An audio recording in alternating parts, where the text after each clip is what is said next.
মৌলভীবাজার সদর উপজেলার ঢেউপাশা গ্রামে তরফদার ফাউন্ডেশন ঢেউপাশার উদ্যোগে পবিত্র মাহে রমাদান উপলক্ষে অসহায় মানুষের মধ্যে ইফতার সামগ্রী বিতরণ করা হয়েছে। বিস্তারিত আমাদের মৌলভীবাজারের হেড অফ নিউজ খালেদ চৌধুরীর প্রতিবেদনে। ক্যামেরায় ছিলেন অশ্বিনী সিনহা।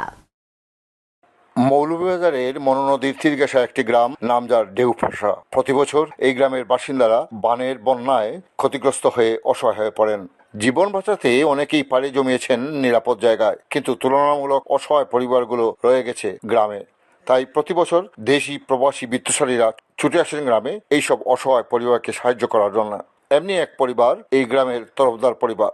এই পরিবারের এক প্রবাসী সদস্য ইউকে প্রবাসী শামীম তরফদার প্রতি বছর তাদের তরফদার ফাউন্ডেশনের মাধ্যমে অসহায় মানুষের পাশে এসে দাঁড়ান। ফ্রি মেডিকেল ক্যাম্প, ফ্রি চক্ষু শিবির সহ বিভিন্ন সাহায্য করে থাকেন এই ফাউন্ডেশন। মনটা দেশ দিয়া বলে যে দেশের বাইরে গরিব এতিমরে কিভাবে সহযোগিতা ডাক্তারি ভাবে যেভাবে ডাক্তারি করতে পারে আমার সবাইকে বাইন তো আয়াওলাদ ভিতরে আল্লাহ দিন খান দেশ দিয়া গোলাইয়া দিতা। আপনারাও তারা আইলেন মহব্বত কথা আমরা তাক মুকিনে না জানি না। আমরা আয়াওলাদ আমার বাসা সাগর বাই পাতিদা তারা আইলে মায়া দেওয়া করবা আপনার সবার সাথে আবদারটা রইল। প্রতি বছরের ন্যায় এবছরও রমজান উপলক্ষে খাদ্য সামগ্রী বিতরণ করা হয়েছে।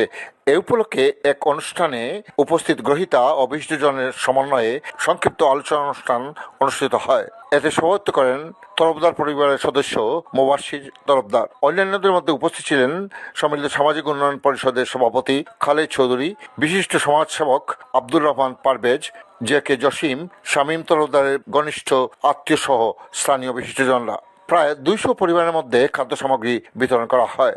আলোচনা করতে গিয়ে উপস্থিত অতিথিরা বলেন, তরফদার ফাউন্ডেশনের পক্ষ থেকে আমার স্বামী তরফদার ভাই, যিনি সবসময় এলাকার মানুষের সুখে দুঃখে পাশে থাকেন।